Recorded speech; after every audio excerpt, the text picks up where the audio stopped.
आदरा साथियों, मैं रमन कुमार। साडा चैनल दी पंजाब टॉक्स ते प्रोग्राम बीते हफ्ते ते एक नज़र।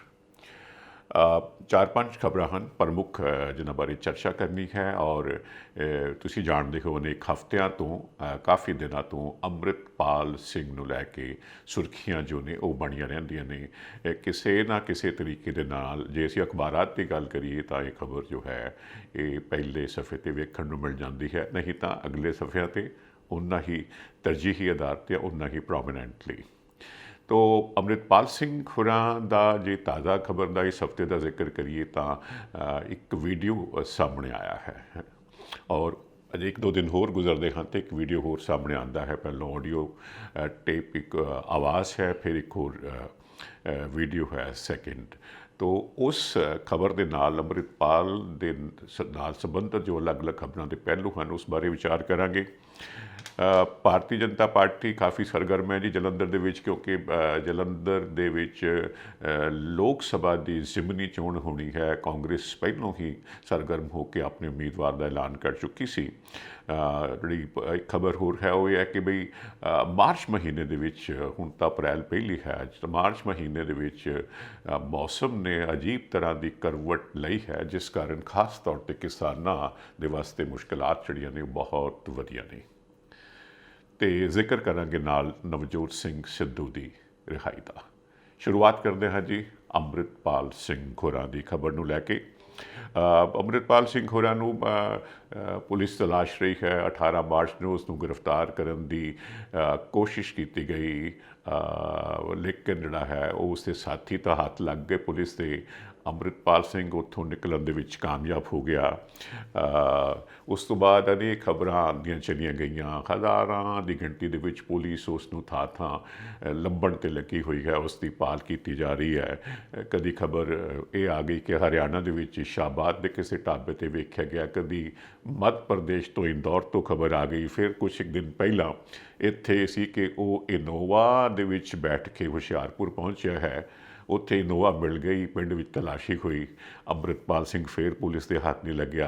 ਇਸ ਦੌਰਾਨ ਇਹ ਵੀ ਖਬਰਾਂ ਆ ਰਹੀਆਂ ਸਨ ਕਿ ਉਹ ਨੇਪਾਲ ਬਾਰਡਰ ਦੇ ਜ਼ਰੀਏ ਦੇਸ਼ ਦੇ ਵਿੱਚੋਂ ਬਾਹਰ ਨਿਕਲਣ ਦੀ ਕੋਸ਼ਿਸ਼ ਕਰ ਰਿਹਾ ਹੈ। ਸੋ ਇਹਨਾਂ ਸਾਰੀਆਂ ਖਬਰਾਂ ਦੇ ਵਿਚਕਾਰ ਕਿਤੇ ਅਸੀਂ ਦੇਖਦੇ ਹਾਂ ਕਿ ਬੁੱਧਵਾਰ ਵਾਲੇ ਦਿਨ ਉਦੋਂ ਇਹ ਸਾਰੀ ਸਥਿਤੀ ਨੂੰ ਇੱਕ ਨਵਾਂ ਅਹਿਮ ਮੋੜ ਆਉਂਦਾ ਹੈ, ਜਦੋਂ ਅੰਮ੍ਰਿਤਪਾਲ ਸਿੰਘ ਦਾ ਇੱਕ ਵੀਡੀਓ ਸਾਹਮਣੇ ਆਉਂਦਾ ਹੈ। ਉਹ ਵੀਡੀਓ ਦੇ ਜ਼ਰੀਏ ਲੋਕਾਂ ਦੇ ਸਾਹਮਣੇ ਆਉਂਦਾ ਹੈ।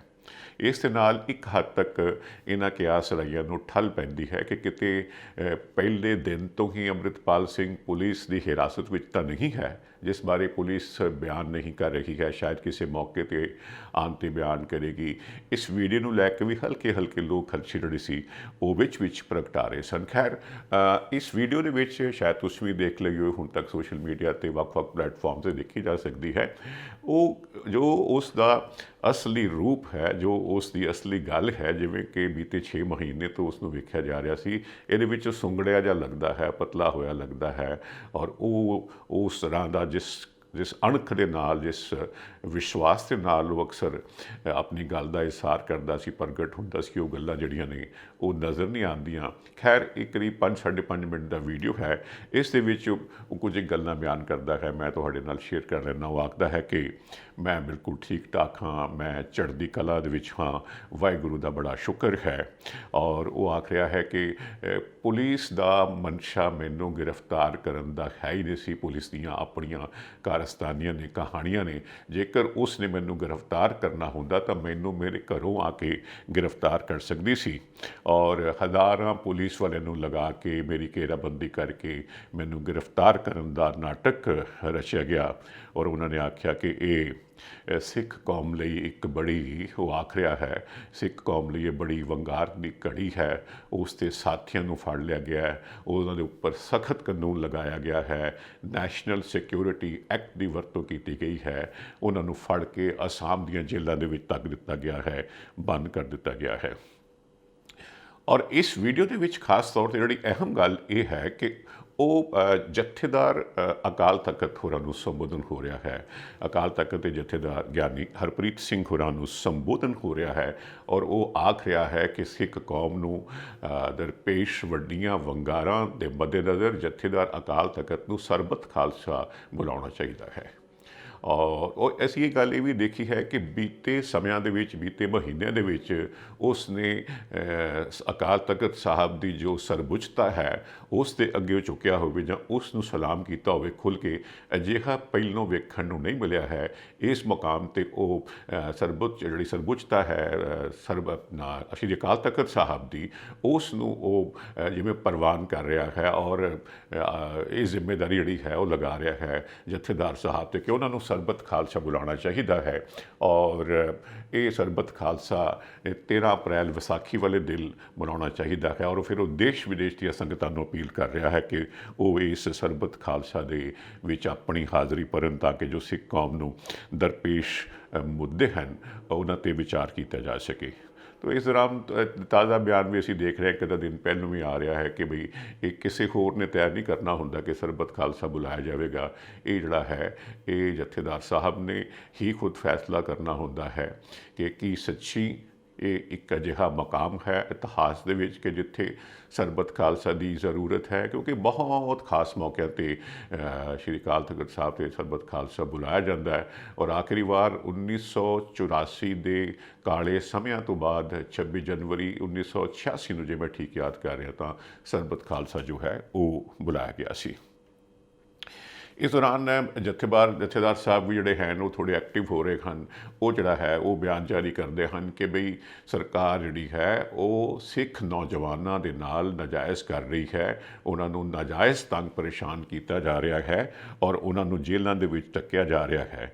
ਨਾਲ ਹੀ ਫਿਰ ਇੱਕ ਪਾਸਿਓਂ ਇਹ ਖਬਰ ਵੀ ਆਉਂਦੀ ਹੈ, ਉਹ ਆਖ ਰਹੇ ਹਨ ਕਿ ਉਹ ਪੁਲਿਸ ਨੂੰ 24 ਘੰਟਿਆਂ ਦਾ ਅਲਟੀਮੇਟਮ ਵੀ ਦਿੰਦੇ ਹਨ ਜਥੇਦਾਰ ਸਾਹਿਬ ਕਿ ਉਹਨਾਂ ਦੀ ਰਿਹਾਈ ਕੀਤੀ ਜਾਵੇ, ਵਰਨਾ ਸਾਨੂੰ ਅਗਲੀ ਕਾਰਵਾਈ ਕਰਨ ਵਾਸਤੇ ਸੋਚਣ ਲਈ ਮਜਬੂਰ ਹੋਣਾ ਪਵੇਗਾ। ਤਾਂ ਇਸ ਦੌਰਾਨ ਖਬਰ ਇਹ ਵੀ ਆਉਂਦੀ ਹੈ, ਪੁਲਿਸ ਦੇ ਅਧਿਕਾਰੀ ਵੀ ਇਹ ਗੱਲ ਬਿਆਨ ਕਰ ਰਹੇ ਹਨ ਔਰ ਇਹ ਵੀ ਦੱਸਿਆ ਜਾ ਰਿਹਾ ਹੈ ਕਿ ਸ਼੍ਰੀ ਅਕਾਲ ਤਖਤ ਸਾਹਿਬ ਨੂੰ ਪੁਲਿਸ ਨੇ ਇਹ ਇਤਲਾਹ ਦਿੱਤੀ ਹੈ ਕਿ ਜਿਹੜੇ ਅੰਮ੍ਰਿਤਪਾਲ ਸਿੰਘ ਨੂੰ ਲੈ ਕੇ ਜਦੋਂ ਦੀ ਪੁਲਿਸ ਦੀ ਮੁਹਿੰਮ ਸ਼ੁਰੂ ਹੋਈ ਹੈ ਉਸ ਦੌਰਾਨ 360 ਵਿਅਕਤੀਆਂ ਨੂੰ ਗ੍ਰਿਫਤਾਰ ਕੀਤਾ ਗਿਆ ਸੀ, ਜਿਨ੍ਹਾਂ ਦੇ ਵਿੱਚੋਂ 348 ਜਣਿਆਂ ਨੂੰ ਰਿਹਾ ਕਰ ਦਿੱਤਾ ਗਿਆ ਹੈ। ਸੋ ਜੀ ਹੁਣ ਗੱਲ ਜਿਸ ਤਰ੍ਹਾਂ ਮੈਂ ਪਹਿਲਾਂ ਵੀ ਜ਼ਿਕਰ ਕੀਤਾ ਹੈ ਕਿ ਜੋ 6 ਮਹੀਨੇ ਤੋਂ ਬੀਤੇ ਸਮੇਂ ਤੋਂ ਅਸੀਂ ਅੰਮ੍ਰਿਤਪਾਲ ਸਿੰਘ ਨੂੰ ਵੇਖ ਰਹੇ ਸੀ ਤਾਂ ਉਸ ਦੀ ਬੋਲ ਬਾਣੀ ਕਿਸੇ ਹੋਰ ਤਰ੍ਹਾਂ ਦੀ ਸੀ। ਉਹ ਸਾਰਾ ਜਿਵੇਂ ਸਿੱਖ ਕੌਮ ਦੇ ਹਰ ਮਸਲੇ ਦਾ ਫਿਕਰ ਉਸ ਨੂੰ ਹੋਵੇ ਜਿਵੇਂ ਹੋਰ ਕੋਈ ਨਾ ਸਿਆਸੀ ਸੰਗਠਨ, ਨਾ ਸਿਆਸੀ ਪਾਰਟੀ, ਨਾ ਧਾਰਮਿਕ ਸੰਗਠਨ, ਨਾ ਕੋਈ ਹੋਰ ਜਥੇਬੰਦੀ ਹੋਵੇ ਜਿਸ ਨੂੰ ਸਿੱਖ ਕੌਮ ਨੂੰ ਜੇਕਰ ਮਸਲਿਆਂ ਦੀ ਗੱਲ ਕਰੀਏ ਜਾਂ ਜਿਸ ਤਰ੍ਹਾਂ ਉਹ ਆਖਦੇ ਹਨ ਕਿ ਉਹਨਾਂ ਨੂੰ ਕੋਈ ਫਿਕਰ ਹੋਵੇ, ਇੱਕੋ ਆਵਾਜ਼ ਜਿਹੜੀ ਹੈ ਉਹ ਲਗਾਤਾਰ ਗੂੰਜਦੀ ਜਾ ਰਹੀ ਸੀ। ਔਰ ਖਾਸ ਤੌਰ 'ਤੇ ਜਦੋਂ ਅੰਮ੍ਰਿਤਪਾਲ ਸਿੰਘ 23 ਫਰਵਰੀ ਵਾਲੇ ਦਿਨ ਆਪਣੇ ਸਾਥੀ ਨੂੰ ਛੁਡਾਉਂਦਾ ਹੈ ਅਜਨਾਲਾ ਦੀ ਜੇਲ੍ਹ ਦੇ ਵਿੱਚੋਂ, ਤਾਂ ਉਸ ਤੋਂ ਬਾਅਦ ਜਿਹੜਾ ਹੈ ਉਸ ਦੀ ਆਵਾਜ਼ ਜਿਹੜੀ ਹੈ ਪੰਜਾਬ ਦੇ ਵਿੱਚ, ਪੰਜਾਬ ਦੀ ਫਿਜ਼ਾਵਾਂ ਦੇ ਵਿੱਚ ਹੋਰ ਬੁਲੰਦ ਹੁੰਦੀ ਚਲੀ ਜਾ ਰਹੀ ਸੀ। ਲੇਕਿਨ ਜਦੋਂ ਪੁਲਿਸ 18 ਮਾਰਚ ਨੂੰ ਉਸ ਨੂੰ ਗ੍ਰਿਫਤਾਰ ਕਰਨ ਵਾਸਤੇ ਚਾਲੇ ਪਾਉਂਦੀ ਹੈ ਤਾਂ ਉਸ ਤੋਂ ਬਾਅਦ ਜਿਹੜਾ ਹੈ ਉਹ ਸੀਨ ਪੰਜਾਬ ਦੇ ਵਿੱਚ ਦ੍ਰਿਸ਼ ਹੈ ਬਦਲਿਆ ਹੈ। ਇਸ ਦੌਰਾਨ ਅਸੀਂ ਇਹ ਵੀ ਦੇਖਦੇ ਹਾਂ ਕਿ ਅੰਮ੍ਰਿਤਪਾਲ ਸਿੰਘ ਦੇ ਮੁੱਦੇ ਨੂੰ ਲੈ ਕੇ ਪੰਜਾਬ ਦੇ ਮੁੱਖ ਮੰਤਰੀ ਭਗਵੰਤ ਮਾਨ ਹੋਰੀ ਔਰ ਸ਼੍ਰੀ ਅਕਾਲ ਤਖਤ ਸਾਹਿਬ ਦੇ ਜਥੇਦਾਰ ਗਿਆਨੀ ਹਰਪ੍ਰੀਤ ਸਿੰਘ ਹੋਰੀ ਆਮੋ ਸਾਹਮਣੇ ਹੁੰਦੇ ਹਨ। 27 ਮਾਰਚ ਵਾਲੇ ਦਿਨ ਜ਼ਿਕਰਯੋਗ ਹੈ ਕਿ ਗਿਆਨੀ ਹਰਪ੍ਰੀਤ ਸਿੰਘ ਹੋਰਾਂ ਨੇ ਸਿੱਖ ਬੁੱਧੀਜੀਵੀਆਂ, ਧਾਰਮਿਕ ਜਥੇਬੰਦੀਆਂ ਤੇ ਹੋਰਨਾਂ ਅਦਾਰਿਆਂ ਦੀ ਇੱਕ ਮੀਟਿੰਗ ਸੱਦੀ ਸੀ ਔਰ ਇਸ ਇਕੱਠ ਦੇ ਸਮੇਂ ਉਹਨਾਂ ਨੇ ਇਹੋ ਹੀ ਗੱਲ ਜਿਹੜੀ ਮੈਂ ਪਹਿਲਾਂ ਕੀਤੀ ਹੈ ਪੰਜਾਬ ਸਰਕਾਰ ਨੂੰ ਤਾੜਨਾ ਕੀਤੀ ਸੀ, ਜਿਹੜੀਆਂ ਗ੍ਰਿਫਤਾਰੀਆਂ ਸਿੱਖ ਨੌਜਵਾਨਾਂ ਨੂੰ ਲੈ ਕੇ ਹੋ ਰਹੀਆਂ ਸਨ। ਜਿਵੇਂ ਮੈਂ ਪਹਿਲਾਂ ਜ਼ਿਕਰ ਕੀਤਾ ਹੈ ਕਿ ਉਹ ਵੀ ਉਹਨਾਂ ਨੂੰ ਜਿਹੜਾ ਹੈ ਰਿਹਾਅ ਕੀਤਾ ਜਾਵੇ, ਵਰਨਾ ਉਹਨਾਂ ਨੂੰ ਕਾਰਵਾਈ ਲਈ ਮਜਬੂਰ ਹੋਣਾ ਪਏਗਾ। ਤਾਂ ਇਸ 'ਤੇ ਪ੍ਰਤੀਕਰਮ ਆਉਂਦਾ ਹੈ ਮੁੱਖ ਮੰਤਰੀ ਭਗਵੰਤ ਮਾਨ ਹੋਰਾਂ ਦਾ 27 ਤੋਂ ਬਾਅਦ 28 ਮਾਰਚ ਵਾਲੇ ਦਿਨ। ਉਹ ਆਖਦੇ ਹਨ ਕਿ ਜਥੇਦਾਰ ਸਾਹਿਬ ਨੂੰ ਆਖ ਰਹੇ ਹਨ ਕਿ ਤੁਸੀਂ ਪੰਜਾਬ ਦੇ ਹੱਸਦੇ ਵਸਦੇ ਲੋਕਾਂ ਨੂੰ ਭੜਕਾਉਣ ਦਾ ਕੰਮ ਨਾ ਕਰੋ। ਉਹ ਟਵੀਟ ਕਰਦੇ ਹਨ, ਉਹ 17 ਮੈਂ ਬਿਆਨ ਕਰ ਦੇਣਾ ਜੀ। ਜਥੇਦਾਰ ਸਾਹਿਬ, ਸਭ ਨੂੰ ਪਤਾ ਹੈ ਤੁਸੀਂ ਅਤੇ ਸ਼੍ਰੋਮਣੀ ਗੁਰਦੁਆਰਾ ਪ੍ਰਬੰਧਕ ਕਮੇਟੀ ਬਾਦਲਾਂ ਦਾ ਪੱਖ ਪੂਰਦੇ ਰਹੇ ਹਨ। ਇਤਿਹਾਸ ਵੇਖੋ, ਕਈ ਜਥੇਦਾਰਾਂ ਨੂੰ ਬਾਦਲਾਂ ਨੇ ਆਪਣੇ ਸਵਾਰਥ ਲਈ ਵਰਤਿਆ। ਚੰਗਾ ਹੁੰਦਾ ਜੇ ਤੁਸੀਂ ਅਲਟੀਮੇਟਮ ਬੇਅਦਬੀ ਤੇ ਗਾਇਬ ਹੋਏ ਸ਼੍ਰੀ ਗੁਰੂ ਗ੍ਰੰਥ ਸਾਹਿਬ ਦੇ ਸਰੂਪਾਂ ਲਈ ਜਾਰੀ ਕਰਦੇ, ਨਾ ਕਿ ਹੱਸਦੇ ਵਸਦੇ ਲੋਕਾਂ ਨੂੰ ਭੜਕਾਉਣ ਲਈ। ਤੋ ਇਸ ਤੋਂ ਬਾਅਦ ਫਿਰ ਜਿਵੇਂ ਮੈਂ ਆਖ ਰਿਹਾ ਕਿ ਆਮੋ ਸਾਹਮਣੇ ਹੋ ਰਹੀਆਂ ਹਨ ਦੋ ਪ੍ਰਮੁੱਖ ਸ਼ਖਸੀਅਤਾਂ, ਜਥੇਦਾਰ ਸਾਹਿਬ ਦਾ ਜਵਾਬ ਆਉਂਦਾ ਹੈ। ਉਹ ਆਖਦੇ ਹਨ ਕਿ ਜਿਵੇਂ ਉਹ ਯਾਨੀ ਕਿ ਭਗਵੰਤ ਮਾਨ ਜਿਵੇਂ ਉਹ ਪੰਜਾਬ ਦੀ ਨੁਮਾਇੰਦਗੀ ਕਰਦੇ ਹਨ, ਉਸੇ ਤਰ੍ਹਾਂ ਉਹ ਵੀ ਆਪਣੀ ਕੌਮ ਦੇ ਨਿਮਾਣੇ ਜਿਹੇ ਨੁਮਾਇੰਦੇ ਹਨ। ਉਹਨਾਂ ਨੂੰ ਵੀ ਆਪਣੀ ਕੌਮ ਦੇ ਨਿਰਦੋਸ਼ ਨੌਜਵਾਨਾਂ ਦੀ ਗੱਲ ਕਰਨ ਦਾ ਅਧਿਕਾਰ ਹੈ ਤੇ ਇਹ ਉਹਨਾਂ ਦਾ ਫਰਜ਼ ਵੀ ਹੈ। ਉਹ ਆਖ ਰਹੇ ਹਨ, ਮੁੱਖ ਮੰਤਰੀ ਸਾਹਿਬ, ਸਿਆਸੀ ਸੰਵਾਦ ਬਾਅਦ ਵਿੱਚ ਆਓ ਰਲ ਕੇ ਪੰਜਾਬ ਨੂੰ ਬਚਾਈਏ ਅਤੇ ਘਰ ਉਡੀਕ ਰਹੀਆਂ ਮਾਵਾਂ ਨੂੰ ਉਹਨਾਂ ਦੇ ਜੇਲ੍ਹਾਂ ਵਿੱਚ ਡੱਕੇ ਨਿਰਦੋਸ਼ ਪੁੱਤਰਾਂ ਦੇ ਨਾਲ ਮਿਲਾਈਏ। ਤੋ ਇਸ ਤੋਂ ਬਾਅਦ ਵੀਰਵਾਰ ਇੱਕ ਹੋਰ ਅੰਮ੍ਰਿਤਪਾਲ ਸਿੰਘ ਦਾ ਜ਼ਿਕਰ ਆਪਣਾ ਵੀਡੀਓ ਆਉਂਦਾ ਹੈ। ਇਹ ਕਿੱਥੇ ਰਿਕਾਰਡ ਹੋਇਆ, ਕਿਸ ਤਰੀਕ ਨੂੰ ਹੈ, ਇਸ ਬਾਰੇ ਕੁਝ ਨਹੀਂ ਪਤਾ, ਸਿਰਫ ਔਰ ਸਿਰਫ ਉਹ ਨਜ਼ਰ ਆ ਰਿਹਾ ਹੈ ਔਰ ਆਪਣੀ ਪਹਿਲੀ ਵੀਡੀਓ ਵਾਲੀ ਉਹ ਗੱਲਾਂ ਜਿਹੜੀਆਂ ਨੇ ਦੁਹਰਾ ਰਿਹਾ ਹੈ। ਔਰ ਜਥੇਦਾਰ ਸਾਹਿਬ ਨੇ ਇੱਕ ਵਾਰ ਫਿਰ ਆਖ ਰਿਹਾ ਹੈ ਕਿ ਉਹ ਜਿਹੜਾ ਸਰਬੱਤ ਖਾਲਸਾ ਬੁਲਾਉਣ। ਜਦੋਂ ਯੂਐਸ ਅਤੇ ਕੈਨੇਡਾ ਵਿਚਕਾਰ ਸਰਹੱਦ ਪਾਰ ਸ਼ਿਪਿੰਗ ਦੀ ਗੱਲ ਆਉਂਦੀ ਹੈ ਤਾਂ ਤੁਹਾਨੂੰ ਲੋੜ ਹੈ ਅਜਿਹੀ ਕੰਪਨੀ ਦੀ ਜਿਸ ਤੇ ਤੁਸੀਂ ਭਰੋਸਾ ਕਰ ਸਕੋ, ਜਿਸ ਕੋਲ ਕੰਮ ਨੂੰ ਸਹੀ ਢੰਗ ਨਾਲ ਕਰਨ ਦਾ ਅਨੁਭਵ, ਮੁਹਾਰਤ ਅਤੇ ਸਰੋਤ ਹੋਣ। ਤੁਹਾਨੂੰ ਲੋੜ ਹੈ ਫੋਰਟਰੈਕਸ ਦੀ। ਉੱਤਰੀ ਅਮਰੀਕਾ ਵਿੱਚ ਪ੍ਰਮੁੱਖ ਕ੍ਰਾਸ ਬਾਰਡਰ ਟਰੱਕਿੰਗ ਲਈ ਸਭ ਤੋਂ ਭਰੋਸੇਮੰਦ ਅਤੇ ਤਜਰਬੇਕਾਰ ਕੰਪਨੀ। ਸਤਿ ਸ਼੍ਰੀ ਅਕਾਲ ਜੀ, ਵੈਲਕਮ ਟੂ ਫੋਰਟਰੈਕਸ, ਤੁਹਾਡੀ ਆਪਣੀ ਨਾਰਥ ਅਮਰੀਕਾ ਵਾਈਡ ਕੰਪਨੀ। ਫੋਰਟਰੈਕਸ ਤੁਹਾਨੂੰ ਪ੍ਰੋਵਾਈਡ ਕਰਦੀ ਹੈ ਕੈਨੇਡਾ ਵਾਈਡ ਅਤੇ ਕ੍ਰਾਸ ਬਾਰਡਰ ਟਰਾਂਸਪੋਰਟ ਸਰਵਿਸਿਜ਼, ਜਿੱਥੇ ਕਿ ਡੈਡੀਕੇਟਿਡ ਰਨਸ ਕੈਲੀਫੋਰਨੀਆ ਅਤੇ ਟੈਕਸਸ ਦੇ ਨਾਲ ਕੈਨੇਡਾ ਵਾਈਡ ਫਲੈਕਸੀਬਲ ਵਰਕ ਵੀ ਪ੍ਰੋਵਾਈਡ ਕੀਤਾ ਜਾਂਦਾ ਹੈ। ਸਾਡੀ ਡਿਸਪੈਚ ਟੀਮ ਕੰਜ਼ਿਊਮਰ ਅਤੇ ਕਸਟਮਰ ਦੋਨਾਂ ਲਈ ਹੀ 24 ਆਵਰ ਕੰਮ ਕਰਦੀ ਹੈ ਅਤੇ ਇਸੇ ਦੇ ਨਾਲ ਹੀ 24 ਆਵਰ ਰੋਡ ਸਾਈਡ ਅਸਿਸਟੈਂਸ ਸਾਡੇ ਡਰਾਈਵਰ ਵੀਰਾਂ ਵਾਸਤੇ ਉਪਲਬਧ ਕੀਤੀ ਜਾਂਦੀ ਹੈ, ਜਿੱਥੇ ਕਿ ਯਾਰਡ ਦੇ ਵਿੱਚ ਹੀ ਤੁਹਾਨੂੰ ਸਕੇਲ, ਕ੍ਰਾਸ ਡੌਕ ਅਤੇ ਫਿਊਲ ਸਟੇਸ਼ਨ ਦੀਆਂ ਸਰਵਿਸਿਜ਼ ਪ੍ਰੋਵਾਈਡ ਕੀਤੀਆਂ ਜਾਂਦੀਆਂ ਹਨ। ਤੁਹਾਡਾ ਸਮਾਨ, ਪਿਆਰ ਤੇ ਵਿਸ਼ਵਾਸ ਕਿੰਨਾ ਜ਼ਿਆਦਾ ਕੀਮਤੀ ਹੈ, ਇਸ ਗੱਲ ਨੂੰ ਫੋਰਟਰੈਕਸ ਚੰਗੀ ਤਰ੍ਹਾਂ ਸਮਝਦਾ ਹੈ ਅਤੇ ਅਸੀਂ ਇਸ ਨੂੰ ਬਹੁਤ ਸਾਵਧਾਨੀ ਤੇ ਧਿਆਨ ਨਾਲ ਤੁਹਾਡੇ ਆਪਣਿਆਂ ਤੱਕ ਪਹੁੰਚਾਉਂਦੇ ਹਾਂ। ਸਾਡੀ ਆਧੁਨਿਕ ਟਰੈਕਿੰਗ ਟੈਕਨੋਲੋਜੀ ਦੀ ਮਦਦ ਨਾਲ ਤੁਸੀਂ ਆਪਣੀ ਸ਼ਿਪਮੈਂਟ ਨੂੰ ਟਰੈਕ ਕਰ ਸਕਦੇ ਹੋ। ਇਸ ਲਈ ਭਾਵੇਂ ਮੰਜ਼ਿਲ ਕਿੰਨੀ ਹੀ ਦੂਰ ਕਿਉਂ ਨਾ ਹੋਏ, ਫੋਰਟਰੈਕਸ ਤੁਹਾਡਾ ਪਿਆਰ ਤੁਹਾਡੇ ਆਪਣਿਆਂ ਤੱਕ ਪਹੁੰਚਾਉਣ ਲਈ ਹੈ ਹਮੇਸ਼ਾ ਤਿਆਰ। ਅੱਜ ਹੀ ਸਾਡੀ ਡਰਾਈਵਰਾਂ, ਵੇਅਰਹਾਊਸਾਂ ਅਤੇ ਲੌਜਿਸਟਿਕ ਮਾਹਿਰਾਂ ਦੇ ਵਿਆਪਕ ਨੈਟਵਰਕ ਨਾਲ ਜੁੜੋ ਤੇ ਆਪਣੇ ਕਾਰੋਬਾਰ ਨੂੰ ਉਚੇਰੇ ਪੱਧਰ ਤੇ ਲੈ ਜਾਓ। ਫੋਰਟਰੈਕਸ ਤੁਹਾਡਾ ਭਰੋਸਾ ਹਮੇਸ਼ਾ ਬਰਕਰਾਰ ਰੱਖਦੀ ਆਈ ਹੈ ਤੇ ਹਮੇਸ਼ਾ ਰੱਖੇਗੀ। ਹੋਰ ਜਾਣਨ ਲਈ ਅੱਜ ਹੀ ਸਾਡੇ ਨਾਲ ਸੰਪਰਕ ਕਰੋ।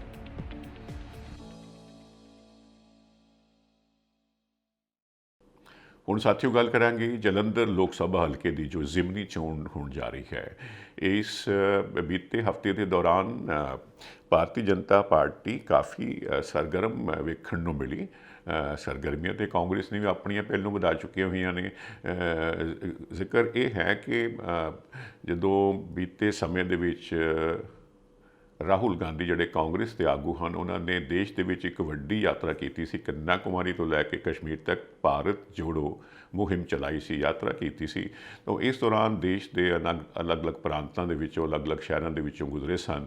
ਪੰਜਾਬ 'ਚੋਂ ਹੋ ਕੇ ਹੀ ਉਹ ਕਸ਼ਮੀਰ ਵੱਲ ਗਏ ਸਨ। ਇਸ ਦੌਰਾਨ ਜਦੋਂ ਭਾਰਤ ਜੋੜੋ ਯਾਤਰਾ ਜਲੰਧਰ ਤੋਂ ਲੰਘਦੀ ਹੈ ਤਾਂ ਜਲੰਧਰ ਲੋਕ ਸਭਾ ਹਲਕੇ ਦੇ ਜੋ ਜੇਤੂ ਰਹੇ ਸਨ, ਜੋ ਜਲੰਧਰ ਲੋਕ ਸਭਾ ਹਲਕੇ ਦੀ ਨੁਮਾਇੰਦਗੀ ਕਰਦੇ ਹਨ, ਚੌਧਰੀ ਸੰਤੋਖ ਸਿੰਘ ਹੋਰਾਂ ਦੀ ਇਸ ਯਾਤਰਾ ਦੇ ਦੌਰਾਨ ਉਹਨਾਂ ਨੂੰ ਦਿਲ ਦਾ ਦੌਰਾ ਪਿਆ ਸੀ ਤੇ ਉਹਨਾਂ ਦੀ ਮੌਤ ਹੋ ਗਈ ਸੀ, ਦੁਖਦਾਈ ਮੌਤ ਹੋ ਗਈ ਸੀ। ਤੋ ਮੈਂ ਗੱਲ ਕਰ ਰਿਹਾ ਸੀ ਕਿ ਬੀਜੇਪੀ ਬਹੁਤ ਸਰਗਰਮ ਹੈ, ਤਾਂ ਦੋ ਹੀ ਪਾਰਟੀਆਂ ਬਹੁਤ ਸਰਗਰਮ ਹਨ। ਤੋਂ ਪਹਿਲਾਂ ਹੀ ਥੋੜ੍ਹੀ ਦੇਰ ਬਾਅਦ ਜਦੋਂ ਹੈ, ਕਿਉਂਕਿ ਚੋਣਾਂ ਕਿਸੇ ਵੇਲੇ ਵੀ ਇਲੈਕਸ਼ਨ ਕਮਿਸ਼ਨ ਵੱਲੋਂ ਅਨਾਉਂਸ ਕੀਤੀਆਂ ਜਾ ਸਕਦੀਆਂ ਹਨ, ਤਾਂ ਉਹਨਾਂ ਦੀ ਧਰਮ ਪਤਨੀ ਕਰਮਜੀਤ ਕੌਰ ਹੋਰਾਂ ਨੂੰ ਕਾਂਗਰਸ ਪਾਰਟੀ ਨੇ ਉਮੀਦਵਾਰ ਐਲਾਨ ਕਰ ਦਿੱਤਾ ਸੀ। ਹੋਰ ਕਿਸੇ ਪਾਰਟੀ ਨੇ ਫਿਲਹਾਲ ਉਮੀਦਵਾਰ ਦਾ ਐਲਾਨ ਨਹੀਂ ਕੀਤਾ। ਮੈਂ ਪਹਿਲਾਂ ਬੀਜੇਪੀ ਤੋਂ ਗੱਲ ਸ਼ੁਰੂ ਕਰਦਾ ਹਾਂ। ਬੀਜੇਪੀ ਬੀਤੇ ਹਫ਼ਤੇ ਦੇ ਵਿੱਚ ਕਾਫੀ, ਖਾਸ ਤੌਰ 'ਤੇ ਬੀਤੇ ਹਫ਼ਤੇ ਦੇ ਵਿੱਚ ਕਾਫੀ ਸਰਗਰਮ ਨਜ਼ਰ ਆਈ। ਮੰਗਲਵਾਰ ਵਾਲੇ ਦਿਨ ਗੁਜਰਾਤ ਦੇ ਬੀਜੇਪੀ ਦੇ ਸਾਬਕਾ ਮੁੱਖ ਮੰਤਰੀ ਅਤੇ ਪੰਜਾਬ ਮਾਮਲੇ ਦੇ ਇੰਚਾਰਜ ਵਿਜੇ ਰੂਪਾਣੀ ਹੋਰੀ, ਉਹਨਾਂ ਨੇ ਜਲੰਧਰ ਦੇ ਵਿੱਚ ਆਪਣੇ ਪਾਰਟੀ ਆਗੂਆਂ ਅਤੇ ਵਰਕਰਾਂ ਦੀਆਂ ਅਨੇਕ ਮੀਟਿੰਗਾਂ ਕੀਤੀਆਂ। ਇਸ ਦੌਰਾਨ ਉਹਨਾਂ ਨੇ ਇੱਕ ਪ੍ਰੈਸ ਕਾਨਫਰੰਸ ਨੂੰ ਵੀ ਸੰਬੋਧਨ ਕੀਤਾ। ਉਹਨਾਂ ਆਖਿਆ ਕਿ ਬੀਜੇਪੀ ਨਗਰ ਨਿਗਮ ਯਾਨੀ ਕਿ ਕਾਰਪੋਰੇਸ਼ਨ ਸਮੇਤ ਸਾਰੀਆਂ ਸਥਾਨਕ ਚੋਣਾਂ ਅਤੇ ਜਲੰਧਰ ਜ਼ਿਮਨੀ ਚੋਣ ਲਈ ਤਿਆਰ ਹੈ। ਉਹਨਾਂ ਆਖਿਆ ਕਿ ਪੰਜਾਬ ਵਿੱਚ ਮਾਫੀਆ ਤੇ ਗੈਂਗਸਟਰਾਂ ਦਾ ਜ਼ੋਰ ਹੈ, ਇਹਨਾਂ ਦਾ ਰਾਜ ਚੱਲਦਾ ਹੈ। ਤੋ ਇਸ ਦੌਰਾਨ ਜੋ ਭਾਰਤੀ ਜਨਤਾ ਪਾਰਟੀ ਦੇ ਪੰਜਾਬ ਦੇ ਪ੍ਰਧਾਨ ਹਨ ਅਸ਼ਵਨੀ ਸ਼ਰਮਾ ਹੋਰਾਂ ਨੇ ਕਿ ਇਹ ਜਿਹੜੇ ਸਾਡੇ ਬੀਜੇਪੀ ਦੇ ਵਰਕਰ ਹਨ ਉਹਨਾਂ ਨੂੰ ਮੁਖਾਤਬ ਹੁੰਦਿਆਂ ਉਹਨਾਂ ਨੇ ਆਖਿਆ ਕਿ ਉਹ ਜੋ ਲੋਕਾਂ ਦੀਆਂ ਸਮੱਸਿਆਵਾਂ ਹਨ ਉਹਨਾਂ ਨੂੰ ਲੈ ਕੇ, ਉਹਨਾਂ ਸਮੱਸਿਆਵਾਂ ਨੂੰ ਲੈ ਕੇ ਆਵਾਜ਼ ਬੁਲੰਦ ਕਰਨ। ਜੇਕਰ ਭਗਵੰਤ ਮਾਨ ਹੋਰਾਂ ਦੀ ਸਰਕਾਰ ਉਹਨਾਂ ਦੀ ਆਵਾਜ਼ ਨਹੀਂ ਸੁਣਦੀ ਤਾਂ ਫਿਰ ਉਹਨਾਂ ਨੂੰ ਸੜਕਾਂ 'ਤੇ ਆਉਣਾ ਚਾਹੀਦਾ ਹੈ, ਉਹਨਾਂ ਨੂੰ ਅੰਦੋਲਨ ਕਰਨਾ ਚਾਹੀਦਾ ਹੈ, ਉਹਨਾਂ ਨੂੰ ਪ੍ਰਦਰਸ਼ਨ ਕਰਨਾ ਚਾਹੀਦਾ ਹੈ। ਸੋ ਜੀ, ਭਾਰਤੀ ਜਨਤਾ ਪਾਰਟੀ ਦੀ ਪਿਛਲੇ ਕਾਫੀ ਸਮੇਂ ਤੋਂ ਪੰਜਾਬ 'ਤੇ ਨਜ਼ਰ ਰਹੀ ਹੈ। ਇੱਕ ਮਕਾਮ ਸੀ ਬਹੁਤ ਸਾਲ ਜਿਹੜੀ ਭਾਈਵਾਲੀ ਸੀ ਭਾਰਤੀ ਜਨਤਾ ਪਾਰਟੀ ਤੇ ਸ਼੍ਰੋਮਣੀ ਅਕਾਲੀ ਦਲ ਦੀ ਰਹੀ, ਲੇਕਿਨ ਕਿਸਾਨ ਅੰਦੋਲਨ ਦੇ ਸਮੇਂ ਦੇ ਦੌਰਾਨ ਹੀ ਭਾਈਵਾਲੀ ਟੁੱਟਦੀ ਹੈ, ਵੱਖਰਿਆਂ ਹੁੰਦੀ ਹੈ।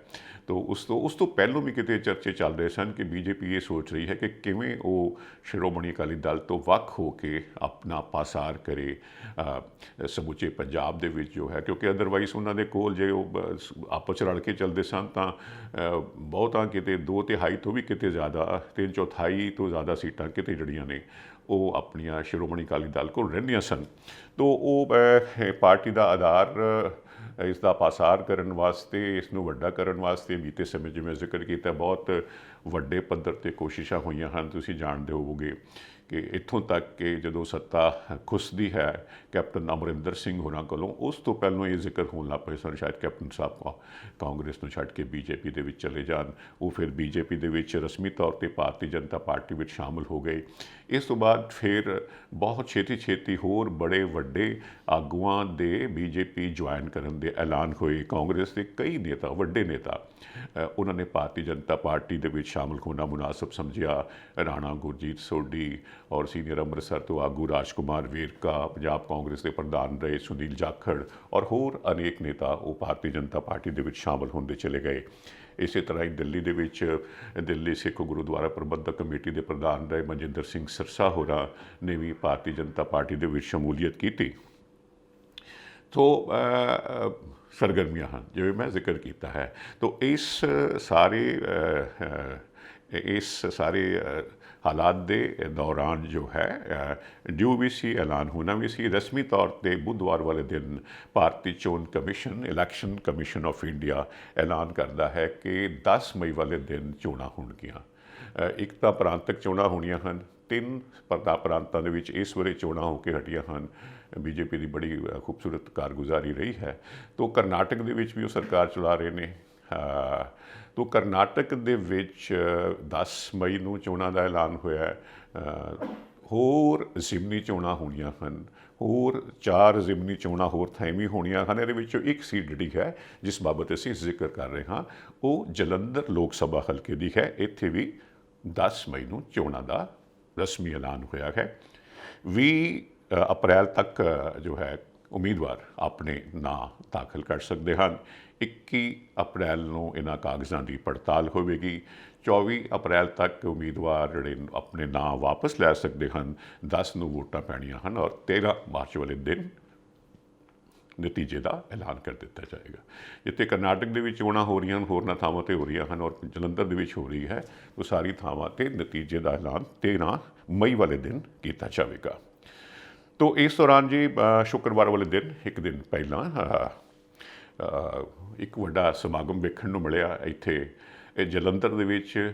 ਉਹ ਮੁਹਿੰਮ ਜਿਹੜੀ ਹੈ ਉਹਦਾ ਹਿੱਸਾ ਮੰਨ ਲਈਏ ਜਾਂ ਇਹਨਾਂ ਚੋਣਾਂ ਦੇ ਪ੍ਰਚਾਰ ਨੂੰ ਸਮਝ ਲਈਏ, ਕਾਂਗਰਸ ਨੇ ਸਮੁੱਚੇ ਦੇਸ਼ ਦੇ ਵਿੱਚ ਸੰਵਿਧਾਨ ਬਚਾਓ ਮੁਹਿੰਮ ਵਿੱਢੀ ਹੈ। ਉਹ ਅੰਮ੍ਰਿਤਸਰ ਦੇ ਵਿੱਚ ਵੀ ਉਸ ਦੀ ਸ਼ੁਰੂਆਤ ਹੋਈ। ਉੱਥੇ ਕਾਂਗਰਸ ਦੇ ਜਿਹੜੇ ਪੰਜਾਬ ਮਾਮਲੇ ਦੇ ਇੰਚਾਰਜ ਹਨ, ਜਿਹੜੇ ਕੌਮੀ ਆਗੂ ਹਨ, ਉਹ ਵੀ ਉੱਥੇ ਮੌਜੂਦ ਸਨ, ਹਰੀਸ਼ ਚੌਧਰੀ ਹੋਰੀ ਵੀ। ਤੋ ਉਸ ਤੋਂ ਇਲਾਵਾ ਅੰਮ੍ਰਿਤਸਰ ਦੇ ਵਿੱਚ ਅਮਰਿੰਦਰ ਸਿੰਘ ਰਾਜਾ ਵੜਿੰਗ ਪੰਜਾਬ ਕਾਂਗਰਸ ਦੇ ਪ੍ਰਧਾਨ, ਇਸੇ ਤਰ੍ਹਾਂ ਹੀ ਵਿਰੋਧੀ ਧਿਰ ਦੇ ਨੇਤਾ ਕਾਂਗਰਸ ਦੇ ਆਗੂ, ਅਸੈਂਬਲੀ ਦੇ ਵਿੱਚ ਵਿਰੋਧੀ ਧਿਰ ਦੇ ਨੇਤਾ ਕਾਂਗਰਸ ਦੇ ਆਗੂ ਪ੍ਰਤਾਪ ਸਿੰਘ ਬਾਜਵਾ ਹੋਰੀ ਵੀ ਉੱਥੇ ਮੌਜੂਦ ਸਨ। ਅੰਮ੍ਰਿਤਸਰ ਦੇ ਵਿੱਚ ਉਹਨਾਂ ਨੇ ਵੱਡਾ ਮਾਰਚ ਕੱਢਿਆ ਔਰ ਉਹ ਉੱਥੇ ਸਾਰਿਆਂ ਨੂੰ ਇਹੋ ਹੀ ਇਤਰਾਜ਼ ਉਹਨਾਂ ਨੇ ਇਸ ਗੱਲ 'ਤੇ ਪ੍ਰਗਟਾਇਆ, ਕਾਂਗਰਸ ਦੇ ਸੀਨੀਅਰ ਆਗੂ ਨੇ, ਕਿ ਬਈ ਦੇਸ਼ ਦੇ ਵਿੱਚ ਸੰਵਿਧਾਨ ਨਾਮ ਦੀ ਕੋਈ ਚੀਜ਼ ਨਹੀਂ ਬਚੀ ਹੈ। ਭਾਰਤੀ ਜਨਤਾ ਪਾਰਟੀ ਮਨਮਰਜ਼ੀ ਕਰ ਰਹੀ ਹੈ, ਵਿਰੋਧੀਆਂ ਦੀ ਆਵਾਜ਼ ਦਬਾਈ ਜਾ ਰਹੀ ਹੈ ਔਰ ਖ਼ਾਸ ਤੌਰ 'ਤੇ ਜਦੋਂ ਤੋਂ ਕੇਂਦਰ ਦੇ ਵਿੱਚ ਭਾਰਤੀ ਜਨਤਾ ਪਾਰਟੀ ਸੱਤਾ ਵਿੱਚ ਆਈ ਹੈ, ਖਾਸ ਤੌਰ ਤੇ ਗਾਂਧੀ ਪਰਿਵਾਰ ਨੂੰ, ਸੋਨੀਆ ਗਾਂਧੀ, ਰਾਹੁਲ ਗਾਂਧੀ, ਗਾਂਧੀ ਪਰਿਵਾਰ ਦੀ ਆਵਾਜ਼ ਨੂੰ ਦੱਬਣ ਦੀ ਕੋਸ਼ਿਸ਼ ਕੀਤੀ ਜਾ ਰਹੀ ਹੈ। ਤੇ ਹੁਣ ਜਿਵੇਂ ਕਿ ਪਿੱਛੇ ਫੈਸਲਾ ਆਇਆ ਸੀ ਕਿ ਇੱਕ ਪੁਰਾਣੇ ਕੇਸ ਦੇ ਵਿੱਚ ਰਾਹੁਲ ਗਾਂਧੀ ਨੂੰ 2 ਸਾਲ ਦੀ ਸਜ਼ਾ ਸੁਣਾਈ ਜਾਂਦੀ ਹੈ, ਉਹ ਵੱਖਰੀ ਗੱਲ ਹੈ, ਉਹਨਾਂ ਨੂੰ ਜ਼ਮਾਨਤ ਮਿਲ ਜਾਂਦੀ ਹੈ, ਉਹਨਾਂ ਨੇ ਅਗਲੀ ਅਦਾਲਤ ਦੇ ਵਿੱਚ ਅਪੀਲ ਕਰਨੀ ਹੈ। ਤਾਂ ਇਸ ਦੌਰਾਨ ਕਿਉਂਕਿ 2 ਸਾਲ ਦੀ ਸਜ਼ਾ ਹੋਈ ਸੀ ਤਾਂ ਲੋਕ ਸਭਾ ਦੀ ਹੁਣ ਦੀ ਮੈਂਬਰੀ ਰੱਦ ਕਰ ਦਿੱਤੀ ਜਾਂਦੀ ਹੈ। ਇਹਨਾਂ ਗੱਲਾਂ ਦਾ ਜ਼ਿਕਰ ਜੋ ਹੈ ਉਹ ਸਾਰੇ ਕਾਂਗਰਸ ਆਗੂ ਕਰਦੇ ਹਨ।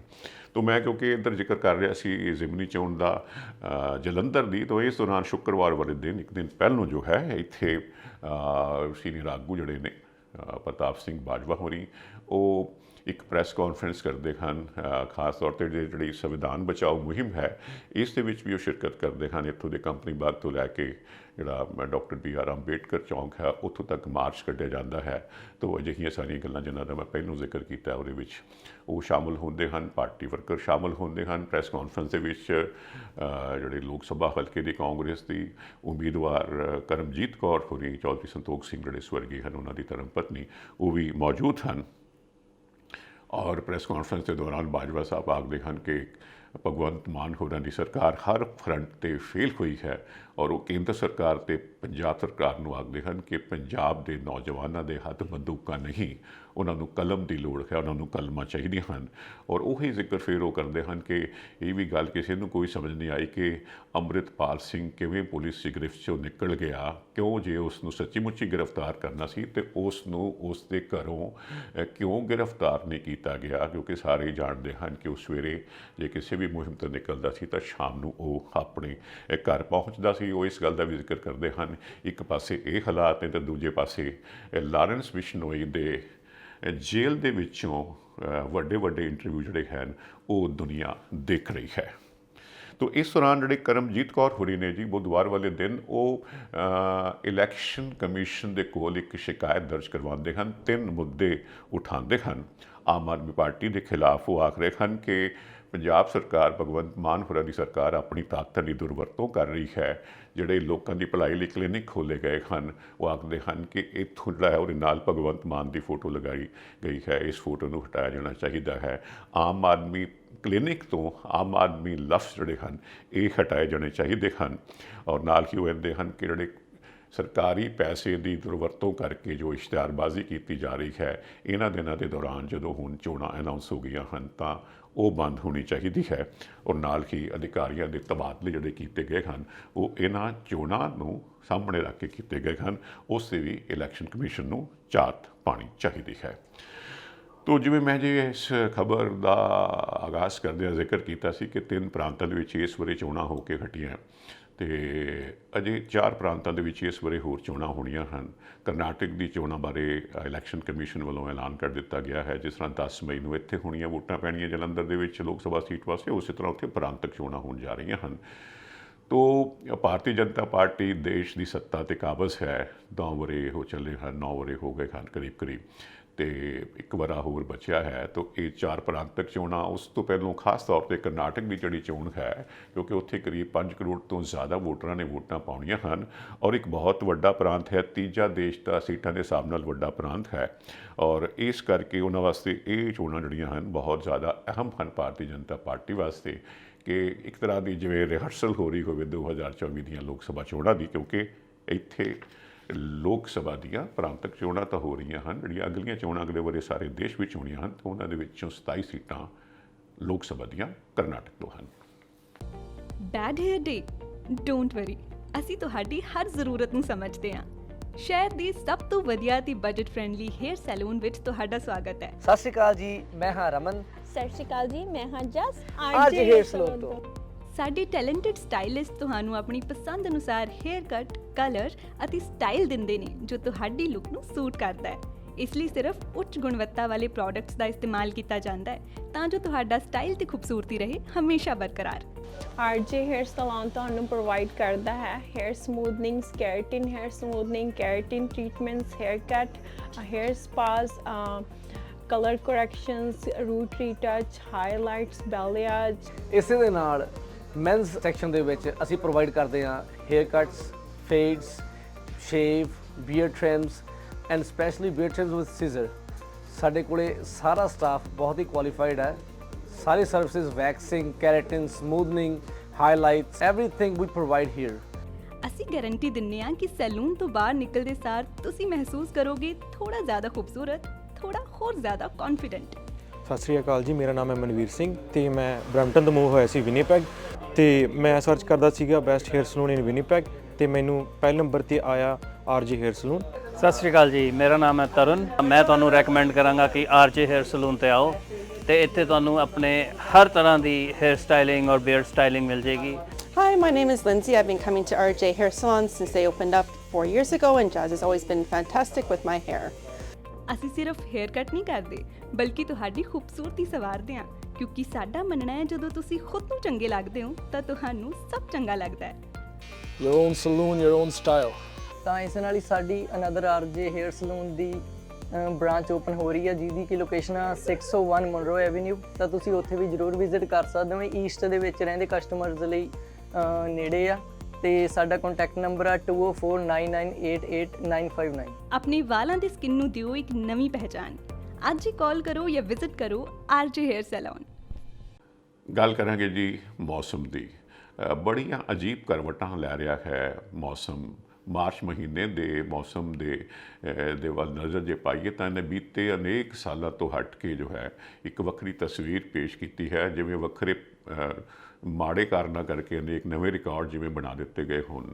ਮਾਰਚ ਮਹੀਨਾ ਚੜ੍ਹਦਾ ਹੈ ਤੇ ਨਾਲ ਨਾਲ ਅਗਾਊਂ ਜੋ ਹੈ ਗਰਮੀ ਵਾਲੇ ਹਾਲਾਤ ਉਹ ਵੇਖਣ ਨੂੰ ਮਿਲਦੇ ਹਨ। ਗਰਮੀ ਪੈਣੀ ਸ਼ੁਰੂ ਹੋ ਜਾਂਦੀ ਹੈ, ਤਾਪਮਾਨ ਵਧਣਾ ਸ਼ੁਰੂ ਹੋ ਜਾਂਦਾ ਹੈ। ਲੇਕਿਨ ਮਾਰਚ ਮਹੀਨੇ ਦੇ ਜਦ ਅੱਧ ਤੱਕ ਅਸੀਂ ਪਹੁੰਚਦੇ ਹਾਂ ਤਾਂ ਉਸ ਤੋਂ ਬਾਅਦ ਇੱਕ ਵਾਰੀ ਫੇਰ ਮੌਸਮ ਕਰਵਟ ਬਦਲਦਾ ਹੈ ਔਰ ਇੱਕਦਮ ਜੋ ਹੈ ਠੰਡ ਵਧਣੀ ਸ਼ੁਰੂ ਹੋ ਜਾਂਦੀ ਹੈ। ਇਸ ਮਕਾਮ ਤੇ ਜਦੋਂ ਮੈਂ ਕੈਮਰੇ ਦੇ ਸਾਹਮਣੇ ਬੈਠਾ ਤਾਂ ਮੌਸਮ ਦੇ ਹਾਲਾਤ ਬੀਤੇ 15-17 ਦਿਨਾਂ ਤੋਂ ਇਹੋ ਜਿਹੇ ਹਨ।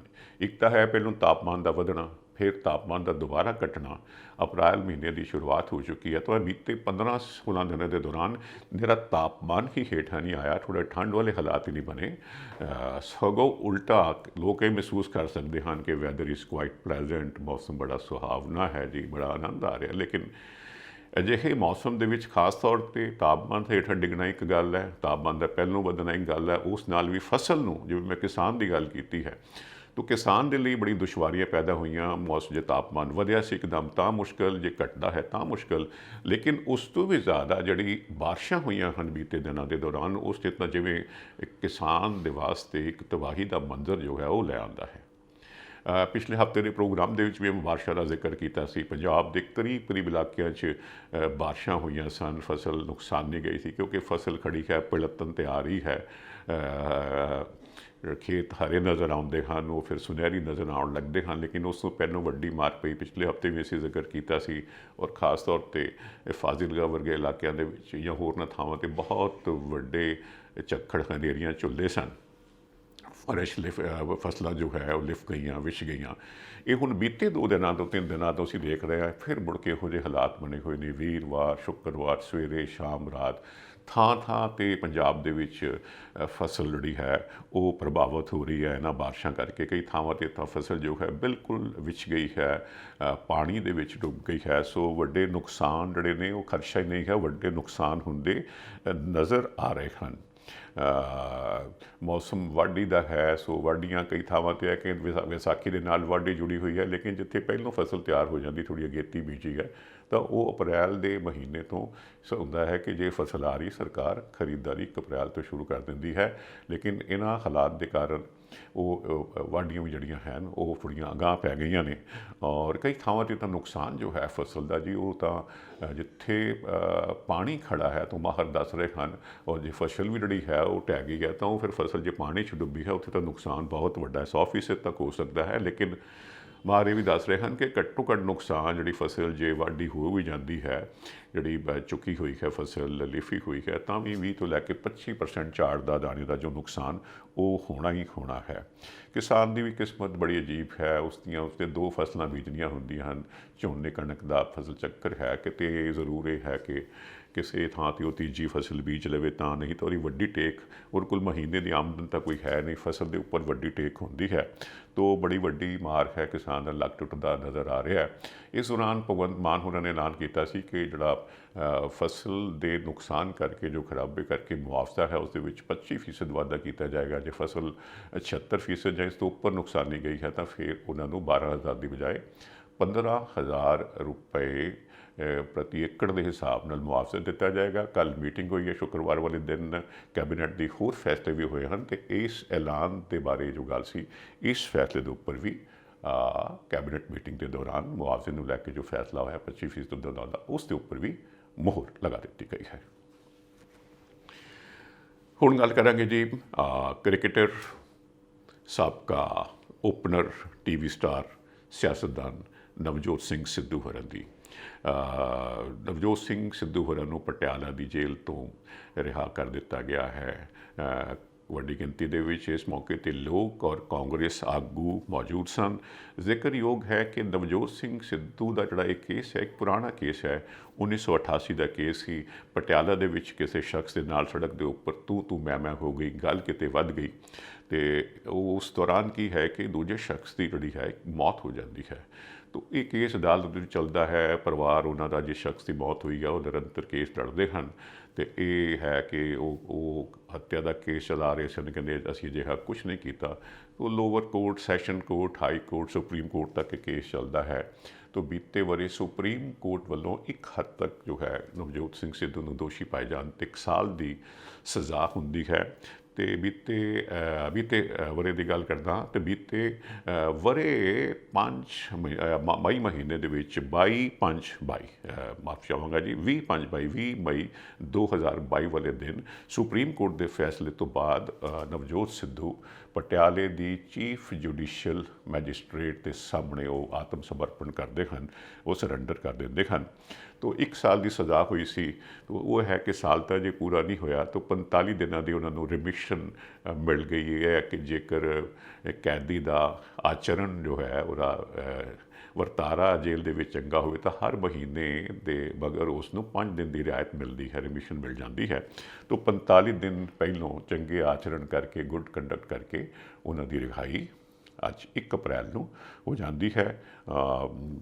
उगे क्रिकेटर रहे हैं, तुसीं सारे जानते हो। कपिल शर्मा शो दे विच बड़े लोकप्रिय हुए, अपने शायराना अंदाज करके अपनी गल आखण दे अंदाज करके वो फिर सियासत में आ जाते हैं। लंबा समा भारतीय जनता पार्टी गुजारते हैं, फिर वो कांग्रेस आ जाते हैं। 3 बार मैंबर पार्लीमेंट रहते हैं, 1 बार पंजाब दे विच मंत्री रहते हैं और पंजाब कांग्रेस के प्रधान भी रहते हैं।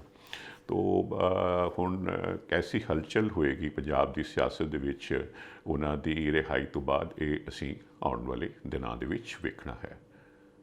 सो अज दे प्रोग्राम में साथियों इन्ना ही, इसी तरह ही मिलते रहना है। मैनूं रमन कुमार नूं इजाजत दिओ। शुक्रिया आप जी दा। ਤੁਹਾਡੀਆਂ ਗੱਡੀਆਂ ਲਈ ਕਿਸੇ ਵੀ ਤਰ੍ਹਾਂ ਦੀ ਮੁਰੰਮਤ ਜਾਂ 4 ਵੀਲਰ ਹੈਲਪਲਾਈਨ ਜੇਕਰ ਤੁਸੀਂ ਭਾਲ ਰਹੇ ਹੋ ਤਾਂ ਸੰਪਰਕ ਕਰੋ ਤੁਹਾਡੇ ਆਪਣੇ ਸ਼ਹਿਰ ਵਿਨੀਪੈਗ 'ਚ ਟਾਊਨ ਆਟੋ ਬਾਡੀ ਵਿਖੇ। ਸਤਿ ਸ੍ਰੀ ਅਕਾਲ ਜੀ, ਮੇਰਾ ਨਾਮ ਹੈਗਾ Shamsher Singh, town auto body ਤੋਂ। ਰੱਬ ਨਾ ਕਰੇ ਤੁਹਾਡੀ ਗੱਡੀ ਨੂੰ ਕੁਝ ਹੋ ਜਾਂਦਾ ਵਾ ਤੇ ਤੁਸੀਂ ਸਿੱਧਾ ਟਾਊਨ ਆਟੋ ਬਾਡੀ ਤੇ ਆਓ। ਅਸੀਂ ਇੱਥੇ ਇਹ ਸਾਡੀ ਜਿਹੜੀ ਸ਼ਾਪ ਹੈਗੀ ਡਾਇਰੈਕਟ ਰਿਪੇਅਰ ਸ਼ਾਪ ਹੈਗੀ ਆ। ਅਸੀਂ ਆਪਣੇ ਆਪ ਹੀ ਐਮਪੀਏ ਨੂੰ ਕਾਲ ਕਰਕੇ ਤੁਹਾਡੀ ਗੱਡੀ ਦਾ ਕਲੇਮ ਖੋਲ੍ਹ ਦਿੰਦੇ ਹਾਂ ਤੇ ਤੁਹਾਡੀ ਗੱਡੀ ਦਾ ਐਸਟੀਮੇਟ ਬਣਾ ਕੇ ਐਮਪੀਏ ਨੂੰ ਭੇਜ ਦਿੰਦੇ ਹਾਂ। ਕੋਈ ਵੀ ਤੁਹਾਡੀ ਗੱਡੀ ਤੇ ਸਕ੍ਰੈਚ, ਡੈਂਟ ਜਾਂ ਕੋਈ ਤੁਹਾਡੀ ਗੱਡੀ ਦੇ ਕੋਈ ਸ਼ੀਸ਼ੇ ਤੋੜ ਗਿਆ ਵਾ, ਤੁਸੀਂ ਸਾਨੂੰ ਕਾਲ ਕਰੋ, ਅਸੀਂ ਆਪਣੇ ਆਪ ਹੀ ਗਲਾਸ ਕਲੇਮ ਖੋਲ੍ਹ ਲੈਂਦੇ। ਇਹ ਸ਼ਾਪ ਜਿਹੜੀ ਆ ਇਹ ਐਮਪੀਏ ਦੀ ਕ੍ਰੈਡਿਟਡ ਸ਼ਾਪ ਹੈਗੀ ਆ ਵਾ। ਅਸੀਂ ਸਿੱਧੀ ਡਾਇਰੈਕਟ ਬਿਲਿੰਗ ਕਰਦੇ ਹਾਂ ਐਮਪੀਏ ਨੂੰ। ਇੱਥੇ ਅਸੀਂ ਆਪ ਹੀ ਗਲਾਸ ਕਲੇਮ ਵੀ ਖੋਲ੍ਹ ਦਿੰਦੇ ਹਾਂ। ਤੁਹਾਨੂੰ ਗਲਾਸ ਕਲੇਮ ਖੋਲ੍ਹਣ ਦੀ ਫੋਨ ਦੀ ਲੋੜ ਨਹੀਂ ਹੈਗੀ, ਅਸੀਂ ਆਪਣੇ ਆਪ ਇੱਥੇ ਗਲਾਸ ਕਲੇਮ ਖੋਲ੍ਹਦੇ। ਜਦੋਂ ਤੱਕ ਤੁਹਾਡੀ ਗੱਡੀ ਇੱਥੇ ਸ਼ਾਪ 'ਤੇ ਰਹੂਗੀ ਉਦੋਂ ਤੱਕ ਅਸੀਂ ਕਾਰ ਰੈਂਟਲ ਵੀ ਦੇਵਾਂਗੇ। ਵੈਨਾਂ, ਟਰੱਕ, SUV ਕੋਈ ਵੀ ਤੁਹਾਨੂੰ ਕਾਰ ਰੈਂਟਲ ਵੀ ਚਾਹੀਦੀ ਹੋਈ ਅਸੀਂ ਕਾਰ ਰੈਂਟਲ ਵੀ ਤੁਹਾਨੂੰ ਦੇਵਾਂਗੇ। ਆਪਣੀ ਸ਼ਾਪ ਲੋਕੇਸ਼ਨ ਹੈਗੀ ਹੈ 64 ਸਾਲਟਰ ਸਟਰੀਟ ਵਿਨੀਪੈਗ ਦੇ ਵਿੱਚ।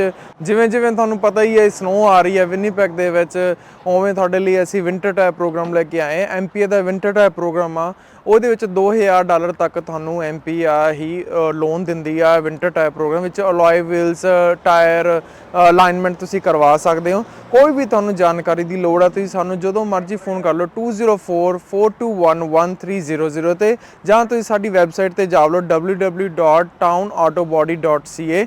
ਉਹਦੇ ਵਿੱਚ ਤੁਸੀਂ 24/7 ਲਾਈਵ ਚੈਟ ਤੁਸੀਂ ਏਜੰਟ ਦੇ ਨਾਲ ਕਰ ਸਕਦੇ ਹੋ। Thank you.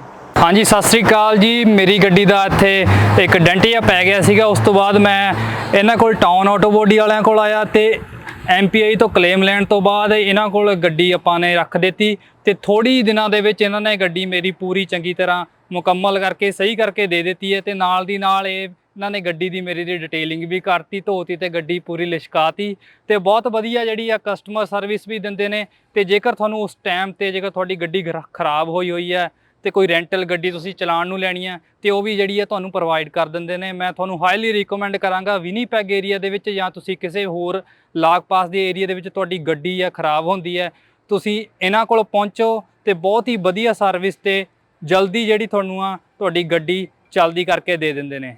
Thank you ji. Service ਦਾ ਲਾਭ ਉਠਾਉਣ ਲਈ ਹੁਣੇ ਕੰਟੈਕਟ ਕਰੋ town autobody 64 Salter street, Winnipeg, MB, Canada, Manitoba. ਸਾਡਾ ਕੰਟੈਕਟ ਨੰਬਰ ਹੈ +1204 421 1300।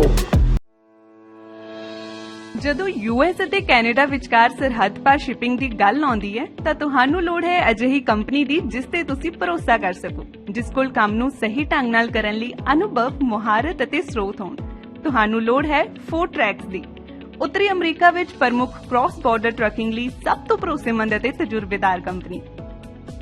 ਸਤਿ ਸ਼੍ਰੀ ਅਕਾਲ ਜੀ, ਵੈਲਕਮ ਟੂ ਫੋਰਟਰੈਕਸ, ਤੁਹਾਡੀ ਆਪਣੀ ਨਾਰਥ ਅਮਰੀਕਾ ਵਾਈਡ ਕੰਪਨੀ। ਫੋਰਟਰੈਕਸ ਤੁਹਾਨੂੰ ਪ੍ਰੋਵਾਈਡ ਕਰਦੀ ਹੈ ਕੈਨੇਡਾ ਵਾਈਡ ਅਤੇ ਕ੍ਰਾਸ ਬਾਰਡਰ ਟਰਾਂਸਪੋਰਟ ਸਰਵਿਸਿਜ਼, ਜਿੱਥੇ ਕਿ ਡੈਡੀਕੇਟਿਡ ਰਨਸ ਕੈਲੀਫੋਰਨੀਆ ਤੇ ਟੈਕਸਸ ਦੇ ਨਾਲ ਕੈਨੇਡਾ ਵਾਈਡ ਫਲੈਕਸੀਬਲ ਵਰਕ ਵੀ ਪ੍ਰੋਵਾਈਡ ਕੀਤਾ ਜਾਂਦਾ ਹੈ।